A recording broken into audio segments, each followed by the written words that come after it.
Razer's Blade 16 gets an OLED screen this year, as well as other improvements, like more CPU and GPU power. But Razer laptops are not cheap and come at a higher cost. So let's find out if this maxed out configuration I've tested is worth over $4,000 US. But not everyone has a budget that high, which is why this part of the video is sponsored by Gigabyte's new Aura 16X gaming laptop. With the latest specs and a fresh design, the Aura 16X is ready to dominate the latest games. Nvidia's GeForce RTX 40 series laptop GPUs offer DLSS 3 in supported games, which uses the tensor cores and AI to deliver a smoother gaming experience. And Gigabyte's new AI Nexus features give you access to AI Boost, which automatically increases FPS in games, AI Power Gear, which increases battery life based on your workload, and AI Generator, an offline text-to-image generator for creators to bring their visions to life. Or if you just want to make your next viral meme in a flash. Check out the sponsored link below to find out more.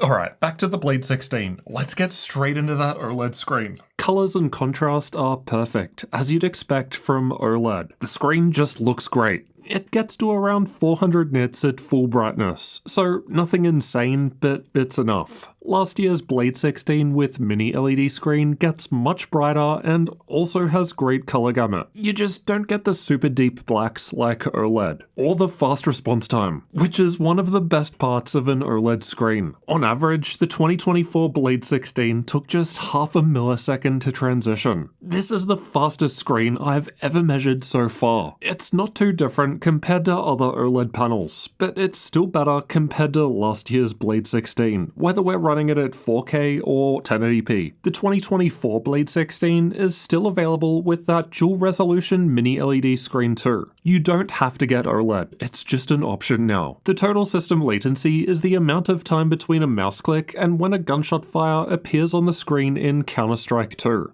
Unfortunately, I don't have data for last year's Blade 16, as we moved from CSGO to CS2 recently. But regardless, the 2024 Blade 16 is notably faster compared to a number of other high-end gaming laptops. This year's Blade 16 has the same sized battery as last year, but does the OLED panel use more power? Maybe. Last year's Blade lasted for 10% longer in the YouTube video playback test, but this year's Blade lasted 18% longer with a game running. At the end of the day, the difference is only small in either test, and both laptops are decent middle-of-the-road results compared to other laptops. CPU performance gets a little boost this year. Intel's Core i9-14900HX only offers a slight 300MHz increase to the single-core clock speed compared to the 13950HX in last year's Blade 16. This only results in a 2% higher single-core score, which is honestly within the margin of error range anyway, considering we've seen higher from 13th gen before. There's a 9% increase to multi-core performance, but that would be due to the processor getting more CPU power, as 14th gen is essentially just 13th gen with a new name. Performance lowers if we unplug the charger and run off of battery power instead. It's much lower compared to the same selection of laptops, but it's still better compared to last year's Blade 16, so at least it's not getting worse. Wi-Fi also gets an update to the latest Wi-Fi 7 this year. I can't test that properly just yet, as it's still very new. I should be getting a Wi-Fi 7 router in a few weeks, but when running with a Wi-Fi 6 access point, it's one of the better results I've measured, and faster compared to last year's Blade 16. Alright, we need to get into the game results, because they're kind of weird. Cyberpunk 2077 was tested with our own custom test run, and I've got the Blade 16 shown by the red highlight. The performance isn't great at 1080p, considering it's right next to a far cheaper option with mid-tier RTX 4060 graphics. The same thing happened to the Legion 9i though, which was performing similarly with similar specs. And the reason is that the Blade's CPU maxes out at 60 watts with the GPU active. So the GPU was actually maxing out at 125 watts here due to this CPU bottleneck. This happened in last year's Blade 16 too, but the FPS was a little better there, despite it also facing the same 60 watt power limit in this test. Its GPU was able to run a little higher at 130 watts for whatever reason. The CPU bottleneck still exists at the higher 1440p 1080p resolution, but the GPU was able to run at around 145 watts now. So the Blade 16 is at least a fair bit higher compared to that RTX 4060 laptop. But it's still at the bottom of our RTX 4090 and even 4080 results, despite being one of the most expensive gaming laptops I've ever tested. Only at 4K does this game test get GPU bound enough that the Blade's 4090 is finally beating all RTX 4080 laptops. It's performing slightly better compared to last year's Blade 16, maybe because the higher minimum GPU power limit of the 2024 model is finally getting used at this GPU heavier resolution. It's kind of weird that the CPU is getting limited to 60 watts of power at low resolutions. You would think Nvidia's Dynamic Boost would do a better job of shifting power between the CPU and GPU. But just like last year, that's not really happening here, because there just seems to be a hard cap on the processor at 60 watts, even if the GPU isn't fully utilized. Now, you could argue that this doesn't matter too much, because the Blade 16 doesn't have a 1080p screen, but that's only half true.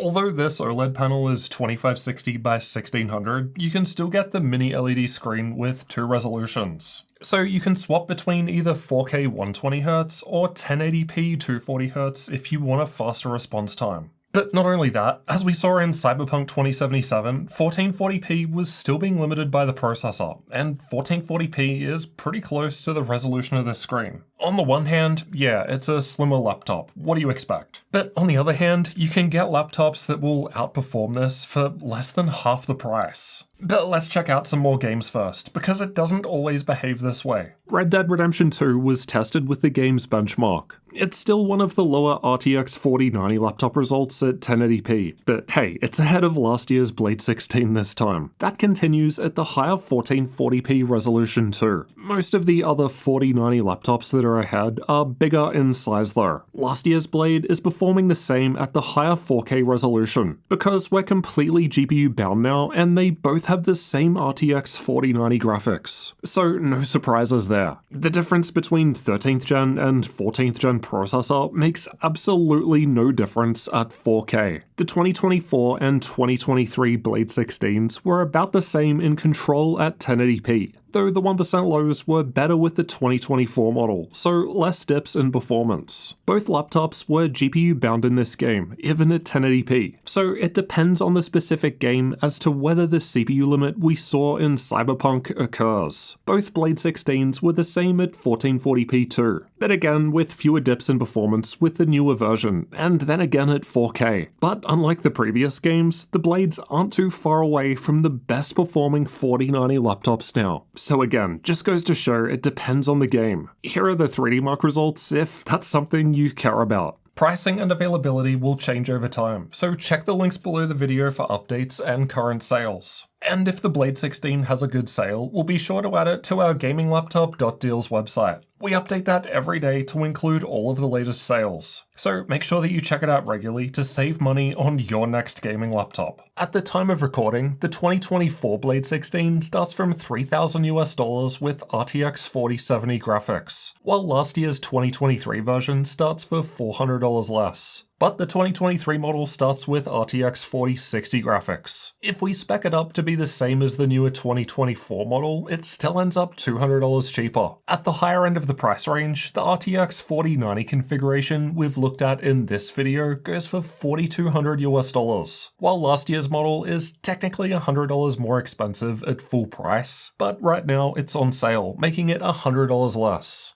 So it varies a little depending on the sale, but generally speaking, last year's Blade 16 is cheaper, especially with lower specs. Ultimately, this newer 2024 model has a slightly better Intel 14th gen processor, the latest Wi-Fi 7, and of course the new OLED screen. So you'll have to decide if these extra features are worth spending more money. If the difference is like $100 or so, and you're already spending $3,000 to $4,000, might as well just get the newer one. Everything else about Razer's Blade 16 has been covered here in last year's detailed review. It just wasn't worth covering absolutely everything all over again in this one. There's no point, because everything else like the design, keyboard, touchpad, ports is exactly the same as last year's model. So check that one out next to find out everything else about the Blade 16.